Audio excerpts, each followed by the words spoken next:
अब और देखो एक प्रमाण, परमेश्वर की वाणी है, 12वें पंथ में हम ही चलावें, सब पंथों को मिटा के एक पंथ चलावें। ये वाणी सुनाई ना हमें परमात्मा ने कि 12वें पंथ में हम ही चलावें, सब पंथों को मिटा के एक पंथ चलावें। अर्थात जो गरीबदास जी महाराज जी ने जो 12वां पंथ चलाया था, उस पंथ में आगे चल के खुद उस कबीर परमात्मा ने ही आना था 12वें पंथ में। तो परमात्मा ने कहा था कि चौथा युग जब कलयुग आवेगा तब हम अपना एक दास भेजेंगे। अब वहां काल के सामने परमात्मा ने कहा कि हम अपना दास भेजेंगे। और कबीर वाणी चैप्टर में परमात्मा ने धर्मदास जी से, जब धर्मदास जी घने चिंतित हो गए थे कि हे परमात्मा, आपने सतनाम और सारनाम गुप्त रख दिया और इसके बिना मोक्ष नहीं हो सकता। आपने मुझ किंकर के ऊपर दया करी दास पे, और 42 वंश भी पीढ़ी बख्श दी, मेरी वंश चलेगा। तो हे परमात्मा, सारनाम और सतनाम बिना पार नहीं हो सकते, तो मेरे बच्चे कैसे पार होंगे? ऐसे कलेजा पकड़ के बैठ गया। परमात्मा ने सोचा भाई ये घना दुखी हो गया।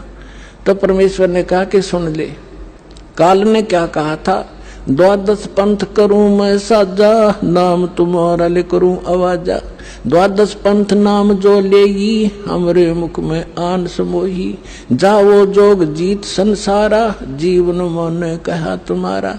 जीव तुम्हारा कहा न माने, हमारी ओढ़ हो बाद बखाने।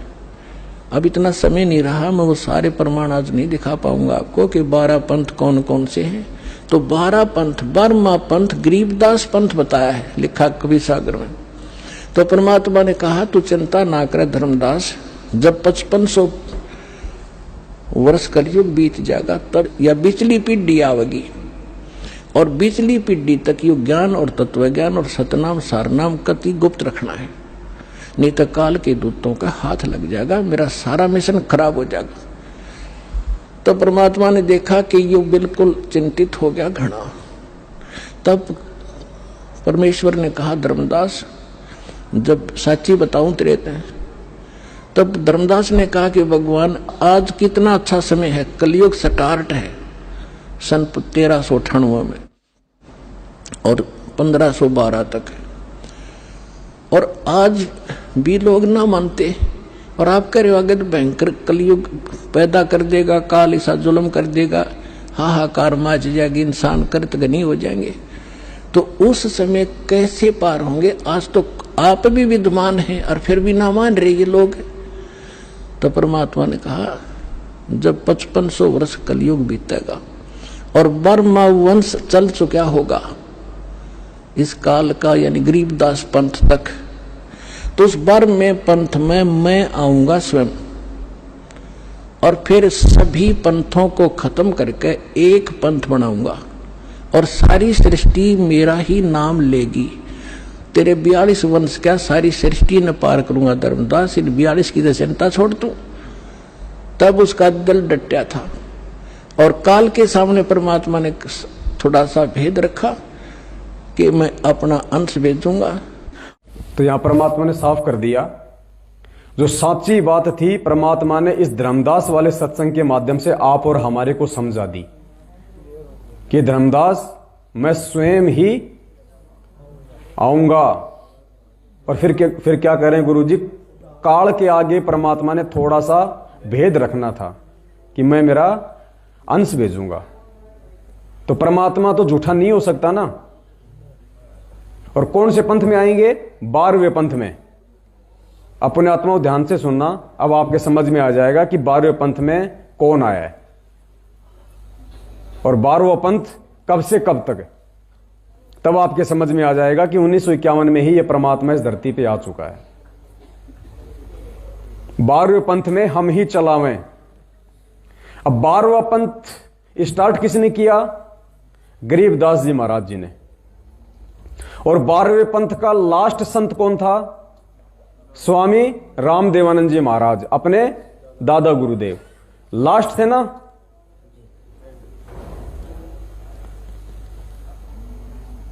दादा गुरुदेव ने शरीर कब छोड़ा? 26 जनवरी 1997। कब शरीर छोड़ा? 26 जनवरी 1900। तो 12वां पंथ समाप्त दादा गुरुदेव के साथ, वो अंतिम संत थे। जब भी दादा गुरुदेव ने शरीर छोड़ दिया उसी समय 12वां पंथ समाप्त। कब? 26 जनवरी 1900। और गुरु जी क्या कह रहे हैं कि मेरे को कबीर परमात्मा कब मिले? मार्च 1997 में दिन के कब मिले? मार्च 1997। और दादा गुरुदेव ने शरीर कब छोड़ा? जनवरी 1997 में। और परमेश्वर की वाणी क्या कह रही है? 12वें पंथ हम ही चलावें। तो परमात्मा ने कौन से पंथ में आना था? 12वें पंथ में। तो 12वां जो था पंथ वो तो 26 जनवरी 1997 में कोई समाप्त हो गया था। तो परमात्मा ने तो उससे पहले पहले आना था ना। 12वें पंथ में बोल रहे हैं ना आने के लिए। और कबीर जी के लिए कब बोल रहे हैं गुरु जी? मार्च 1997 में, यानी दादा गुरुदेव के 2-2.5 महीने के बाद। तो 12वें पंथ में 1997 वाला दाढ़ी मूछ वाला आया था यार, संत रामपाल जी भगवान आए थे। क्योंकि दाढ़ी मूछ वाले के विषय में जो गुरु जी कह रहे हैं कि मुझे कबीर परमात्मा आके मिला, वो तो 12वां पंथ समाप्त होने के 2 महीने बाद आए थे। तो वाणी तो झूठी नहीं हो सकती ना परमात्मा की। तो 12वें पंथ में कौन आए? संत रामपाल जी भगवान। और 12वें पंथ में कब आया परमात्मा? 17 फरवरी 1988 को, जब उन्होंने स्वामी रामदेवानंद जी महाराज जी से नाम दीक्षा ली। नाम दीक्षा लेके ये परमात्मा उनको अपना मुंह बोला गुरु बना के 12वें पंथ में एंट्री मार दी। तो ये संकेत है। कोई ये नहीं कह सकता, क्योंकि अपने गुरुजी ने जिस बात का जो किया है जिक्र कि मुझे मार्च 1997 में परमात्मा मिले, वो तो 12वें पंथ की समाप्ति के बाद मिले। जबकि मालिक की वाणी कह रही है कि 12वें पंथ में हम ही चलावें, तो फिर तो मालिक की वाणी झूठी हो जाएगी। इसलिए वो परमात्मा 17 फरवरी 1988 को ही 12वें पंथ में आ चुका था। अब वो खुल्लम खुल्ला थोड़ी बताएगा लो जी मैं आ गया। फिर ये ज्ञान देने का क्या फायदा आप और हमारे को? ये सत्संग है परमात्मा के, ये कोई सामान्य सत्संग नहीं है। गीता जी के ज्ञान को समझना आसान है, संत रामपाल जी भगवान के सत्संगों को समझना लोहे के चने चबाना है। और ना समझ पाने के चलते आज 90% संगत काल के मुंह में जा चुकी है। 90% संगत। हम अपने गुरु जी को क्या कहते हैं? सतगुरु। सतगुरु कहते हैं ना। और हम गुरु जी के सामने उनके जयकारी भी लगाते थे। बंदी छोड़ सतगुरु रामपाल जी भगवान की, महाराज की जय। भगवान तो अब लगाने लगे। भगवान तो हम कबीर जी के लगाते थे, दाढ़ी मूछ वाली फोटो के। तो गुरु जी के सामने जयकारा लगाते थे ना। तो क्या हमें गुरु जी ने कभी मना किया कि नालायको मुझे सतगुरु मत कहो, क्योंकि मैं तो मां के पेट से आया हूं,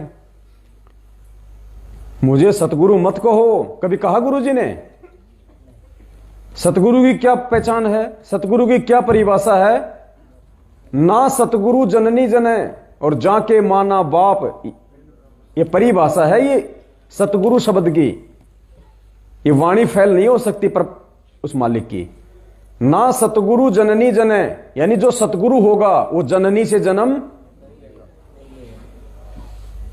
अगर संत रामपाल जी महाराज जी ने अगर किसी जननी से जन्म लिया होता तो क्या वो बोलते नहीं ये बात है कि नालायको सतगुरु तो वो होता है जो जननी से जन्म नहीं लेता?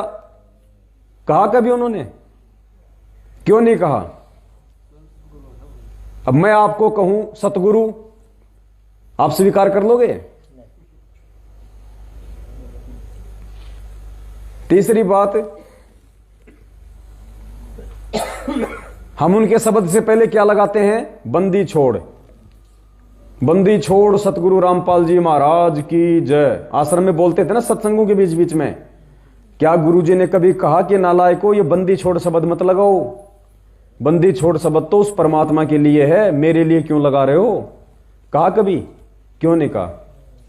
क्योंकि वो खुद बंदी छोड़ है।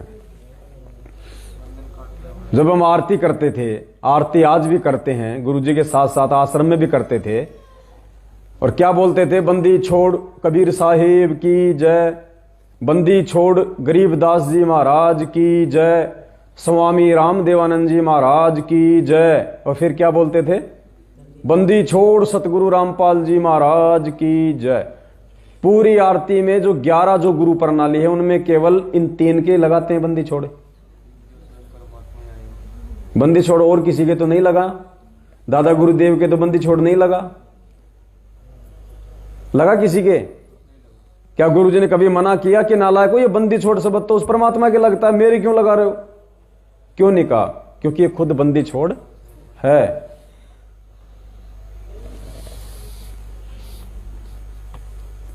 और 12वें पंथ के विषय में एक परमात्मा का और आपको सत्संग सुनाते हैं।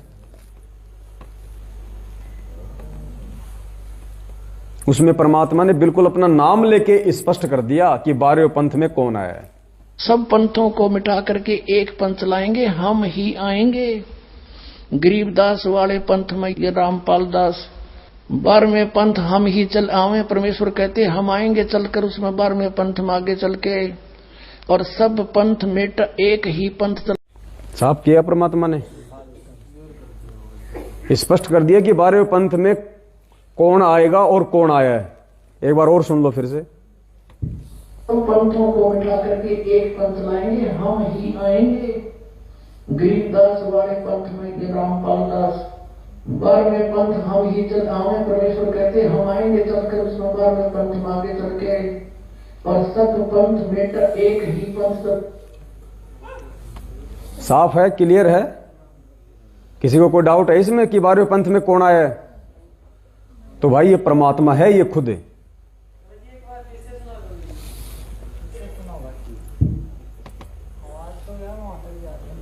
सब पंथों को मिटा करके एक पंथ लाएंगे, हम ही आएंगे। गरीबदास वाले पंथ में ये रामपाल दास, 12वें पंथ हम ही चल आवे। परमेश्वर कहते हम आएंगे चलकर उसमें 12वें पंथ में आगे चल के, और सब पंथ मिट एक ही पंथ। कोई डाउट हो तो बता दो भाई, साफ है। देखो जो मतलब की चीज थी वो हमने निकाल ली।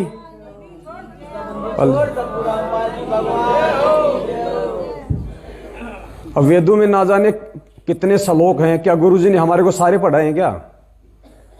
गुरुदेव ने क्या कहा कि जो हमारे जो मतलब के हैं वो हमने निकाल लिए, बाकी का हमें क्या करना है? जंगल में तो लाखों जड़ी बूटियां हैं, हमारे जो दर्द की कौन सी जड़ी बूटी है? बस वैद्य खाली उसी को तो लाएगा तोड़ के, जो हमारे काम की है वो ले आया, उसने उसकी दवा बना दी, हमारा काम हो गया। सारे जंगल से हमें क्या लेना देना है?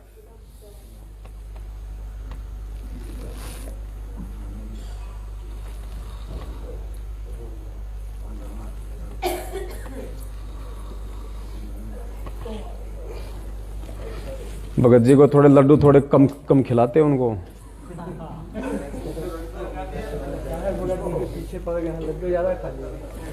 अब देखो पुण्यात्माओं आगे,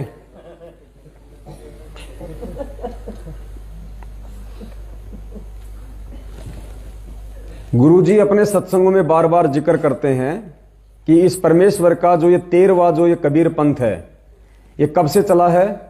1997 से। ये बताते हैं ना परमात्मा, क्या बताते हैं? और 1997 में जो पंथ जो चलेगा उसको कौन चलाएगा? कबीर परमात्मा चलाएगा। तब चल है पंथ निशान, मेरा वास्तविक यथार्थ मेरा पंथ 5505 कलयुग बीतने के बाद स्टार्ट होगा। 5500 बीते चल है पंथ निशान, और घर घर सत शब्द जो फैले, ओए होए, घर घर सत शब्द सतनाम, घर घर सत शब्द जो फैले सतयुग बरते आन। सतयुग जैसा व्यवहार हो जाएगा सतयुग बरते आन। और साहेब कबीर आए निज घर सो और फगुआ दीनो नाम। निर्गुण भक्ति रूप कल युग में और वेद मर्म नहीं जान। स्पष्ट कर दिया है, देखिएगा कि घर घर सब सत शब्द जो फैले सतयुग बरते आन। और कौन होगा जो 13वां पंथ चलाओगा? साहेब कबीर आए निज घर से फगुआ दीनो नाम। ऐसा नाम दे दिया जिससे बसंत जैसा सुख होगा।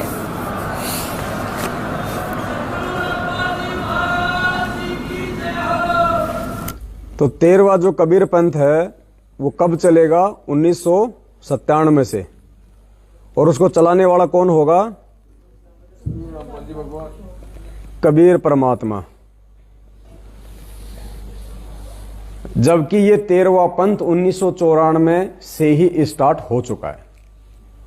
ये परमात्मा ने भेद छोड़े हैं, नहीं तो कोई भी यकीन नहीं करता। आज संगत में कोई यकीन नहीं करता कि संत रामपाल जी ही कबीर परमात्मा है। परमात्मा ने जानबूझ के ये संकेत छोड़ दिए हमारे लिए। अब ध्यान से सुनना और फिर विचार करना कि ये जो मार्ग है परमात्मा का, जो ये पंथ है, ये कब से चला है? 1997 से चला है या फिर 1994 से चला है? गुरुजी ने नाम देना कब शुरू किया? भाई मालूम ही नहीं क्या आप लोगों को? तो फिर ऐसे कैसे बोल रहे हो मरे मरे? ऐसे नहीं भगत जी, आने वाले समय में ये जो मतलब जीके बनेगी, ये जनरल नॉलेज के सवाल बनेंगे। आप लोग कहीं ऐसे, कहीं आप लोग गफलत में बैठे हैं। ये बाबर, हुमायूं, अकबर जिनसे कोई लेना देना नहीं, आज उनके इतिहास बने हुए हैं ना। वो युद्ध कब हुआ, उसका जन्म कब हुआ, उसका बाप कौन था, आपके कुछ काम आए हो जिंदगी में? ये सबके काम आएगा। इसकी एक एक सन, एक एक दिन जो है ये प्रमाण बनेंगे।